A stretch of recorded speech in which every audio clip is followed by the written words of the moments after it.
भाजपा के राष्ट्रीय अध्यक्ष जेपी नड्डा ने मंगलवार को असम विधानसभा चुनावों के लिए भाजपा का घोषणा पत्र जारी कर दिया।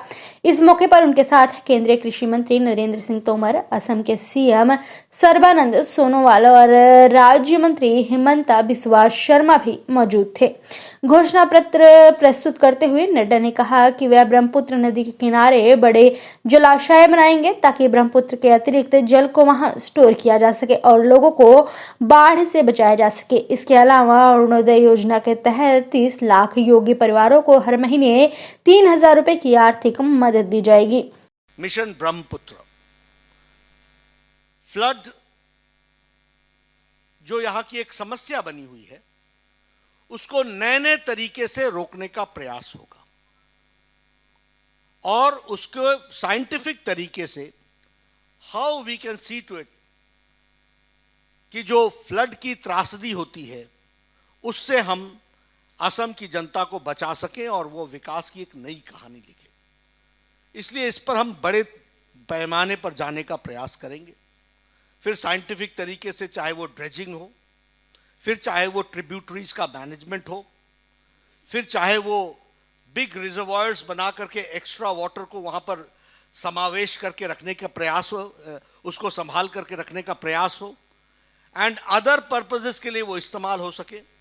इस तरीके का मिशन मोड में ब्रह्मपुत्र मिशन को हम लेकर के चलने वाले हैं ताकि हम फ्लड की ट्रेजेडी से बच सके। इस बात का पहला प्रयास होगा। उसी तरीके से हमारे यहाँ जो हमारे 30 लाख डिजर्विंग फैमिलीज हैं,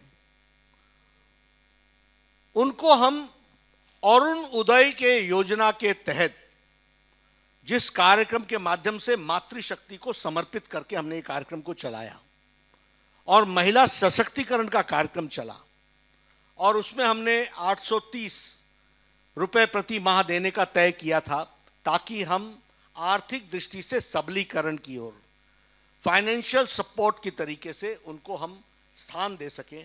ये अरुण उदय प्रोग्राम के तहत हम 30 लाख लोगों को महीने की आर्थिक सहायता 3,000 देने का हम तय करेंगे। दिस इज अवर कमिटमेंट, ये हमारा संकल्प पत्र है। एनआरसी के मुद्दे पर नड्डा ने कहा कि वह असम की रक्षा के लिए संशोधित एनआरसी पर काम करेंगे। वह असली भारतीय नागरिकों की रक्षा करेंगे और घुसपैठियों को खोज निकालेंगे ताकि असम सुरक्षित रहे। मैंने पहले भी कहा कि CAA Citizens Amendment Act has been passed by the Parliament and it is to be implemented. It will be implemented in Latin spirit. The BJP leaders are talking about infiltration. So do you not think that infiltration is an issue in Assam still? You see, as far as infiltration is concerned, very clearly we should understand that Congress supports, in a way, infiltration.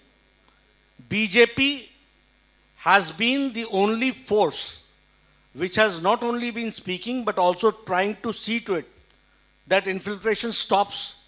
And in the last 5 years, many efforts have been done. Scientific management of borders, taking the support of satellites also and also of the electronic gadgets,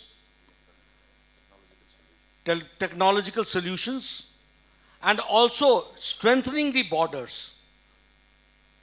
So as far as infiltration is concerned, we have been successful to a maximum level and it is a continuous process which needs improvement, which we are going to do. गौरतलब है कि असम के विधानसभा चुनाव में भाजपा नेता भाषाई दिक्कतों के बावजूद सामाजिक समीकरणों को साधने में जुटे हैं। प्रचार अभियान में ऐसे नेता भी जोड़े गए हैं जो सामाजिक समीकरणों को प्रभावित कर सकते हैं। यही वजह है कि मध्य प्रदेश के मुख्यमंत्री शिवराज सिंह चौहान का इस बार ज्यादा उपयोग किया जा रहा है। वहीं आदिवासी क्षेत्रों के लिए केंद्रीय मंत्री अर्जुन मुंडा को लगाया गया है।